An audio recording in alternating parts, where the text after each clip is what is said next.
Bwana Yesu asifiwe. Nakusalimu katika jina la Bwana Yesu Kristo. Kwa majina yangu naitwa Dennis Makundi, jina la huduma ni Dennis Makundi wa Conference Makundi. Hiyo ni neema.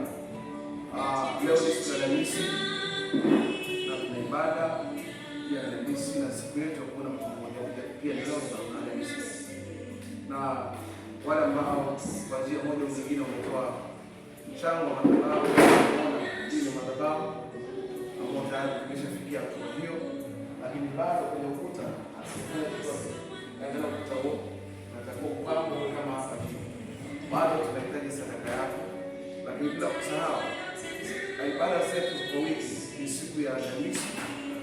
Alhamisi tukiwa tunaona mmoja kwa sita mpaka saa 8, lakini ibada inaanza kuanzia saa 10 mpaka saa 12 na nyingine kuendelea. Jumapili tunaanza saa 5 na tunamaliza kwenye saa 7 au saa 8. Ibada zetu ni nzuri sana. Ukiangalia video unaweza kufuatilia kwenye page zetu kwenye TikTok, Instagram, kuna TikTok, kuna YouTube, na bila hata kama utaenda kufuatilia kwenye WhatsApp, basi unaweza kuona page zetu. Kwa majina ya kufuatilia Prophet Dennis Makundi.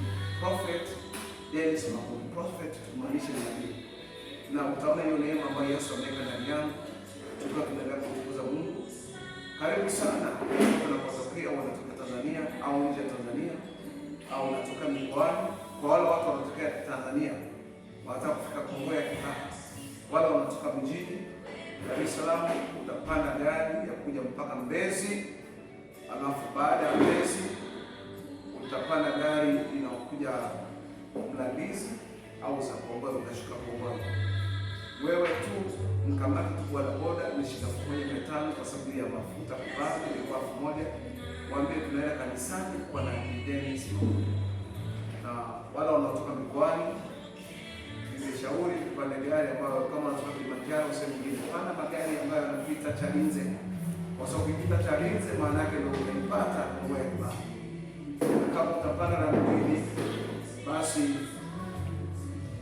ukipanda na mjini maana yake sasa itabidi ushuke mjini upande gari ya Mbezi pia wala unapita mara moja, alafu uje mpaka Kongoe.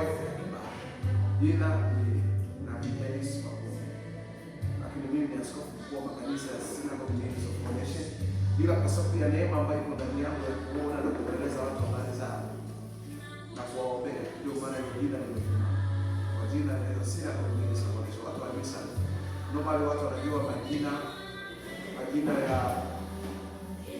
watumishi wa Mungu. Karibu sana. Utaona namba ya simu kwenye profile ya hayo watu walivyo pia bado mchango kwa ajili ya kumaliza eneo la mbele hili. Najaribu kuonyesha soko kusifu ili uone kama unatoa sadaka, ile sadaka yako imefanya kitu gani. Naona bodi yote hiyo, bodi yote tayari ya bodi baada ya kurudisha kwa chini. Naona bodi tayari imeshamaliza,